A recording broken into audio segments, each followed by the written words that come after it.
La dictature parfaite serait une dictature qui aurait les apparences de la démocratie, une prison sans murs dont les prisonniers ne songeraient pas à s'évader. Un système d'esclavage où, grâce à la consommation et au divertissement, les esclaves auraient l'amour de leur servitude. Aldous Huxley, dans Le meilleur des mondes.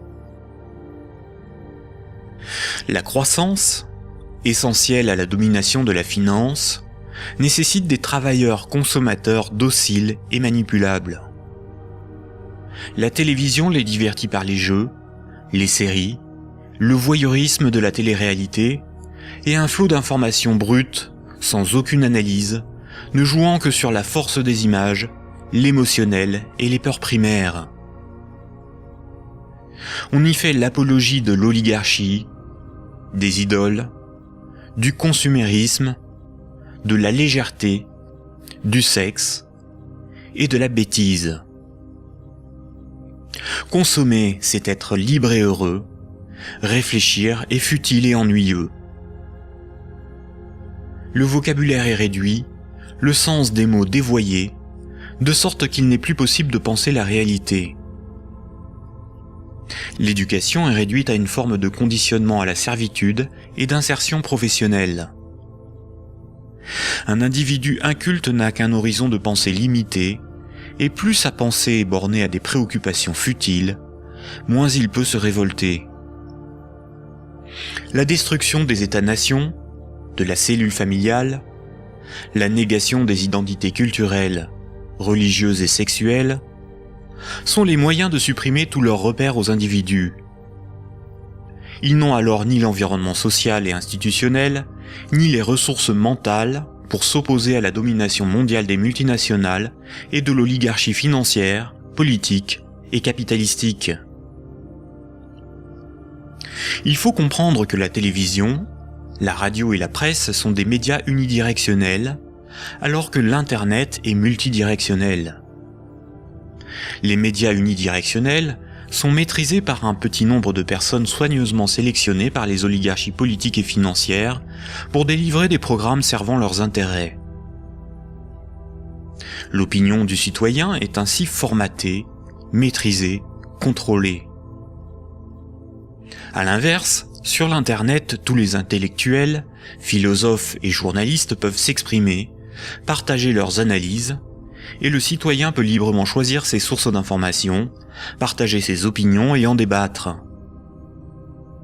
Pour maîtriser la liberté de l'Internet, l'oligarchie crée une fausse dissidence sous la forme de médias qui semblent subversifs, comme Mediapart, Rue 89, Le Canard enchaîné, le magazine Marianne, ou encore des organisations comme Wikileaks, dont la fonction est de canaliser les citoyens les plus critiques sur des sujets sans importance, d'organiser leur indignation, de monter les uns contre les autres, et de décrédibiliser les analyses réellement subversives. Et quand le prêt-à-penser perd trop de terrain, la liberté d'opinion et d'expression n'existe plus. L'Internet tout entier est diabolisé au nom de la démocratie, de la République, ou encore de la lutte contre un terrorisme fictif ou fabriqué. Les grands médias qualifient de racistes, de terroristes, de fascistes, de xénophobes, d'antisémites, de négationnistes, de conspirationnistes ceux qui analysent les faits, critiquent le système et tentent d'en exposer les fondements.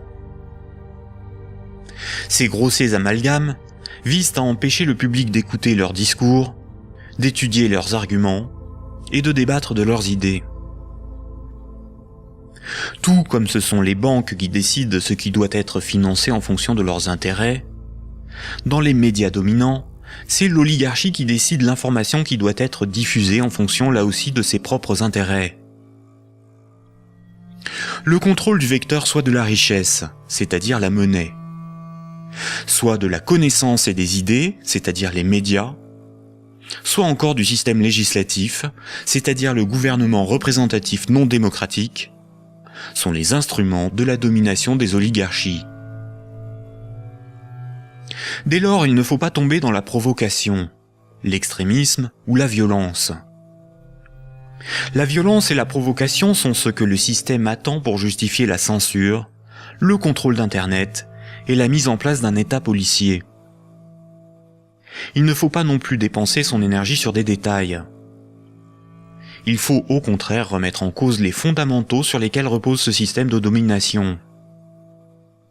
Tous les mouvements progressistes, sociaux ou alternatifs, quelle que soit leur forme, associations, partis politiques, ONG, et quelle que soit leur cause, devraient faire la promotion de 3 changements décisifs pour le monde de demain. Premier point. Remettre la création monétaire au service de l'intérêt général. Tant que ce sont les banques qui décident de ce qui mérite d'être ou de ne pas être financé en fonction de leurs propres intérêts, le pouvoir politique et le libéralisme ne sont qu'illusions. Les banques ne sont pas là pour faire du social ou de l'investissement. Elles sont là pour faire des profits en prenant le moins de risques possible. Deuxième point. La création monétaire par le crédit à intérêt et la destruction monétaire lors du remboursement des crédits forment un système pyramidal obligeant l'humanité à détruire la planète pour le seul profit de la finance. Nous devons mettre en place un système monétaire permettant d'adapter notre niveau de vie aux ressources de la planète et garantir ainsi un environnement viable aux générations futures. Troisième point. Instaurer un système politique réellement démocratique. Seule une véritable démocratie permettra de garantir que les 2 premiers points sont durablement défendus. Contrairement à ce que les élites veulent nous faire croire, des peuples éclairés sont tout à fait à même d'établir une politique qui défend leurs propres intérêts et les intérêts des générations futures. Ces 3 points sont intimement liés. Sans une monnaie réellement publique, le lobby bancaire aura toujours la capacité de faire plier les gouvernements et changer les institutions. Un régime réellement démocratique, où c'est le peuple qui vote lui-même les lois, permet à la nation de s'opposer à toute privatisation de la monnaie et est la garante du maintien de la finance au service de l'intérêt général. Une création monétaire publique et l'instauration d'une véritable démocratie sont indissociables, car l'un est le garant de l'autre.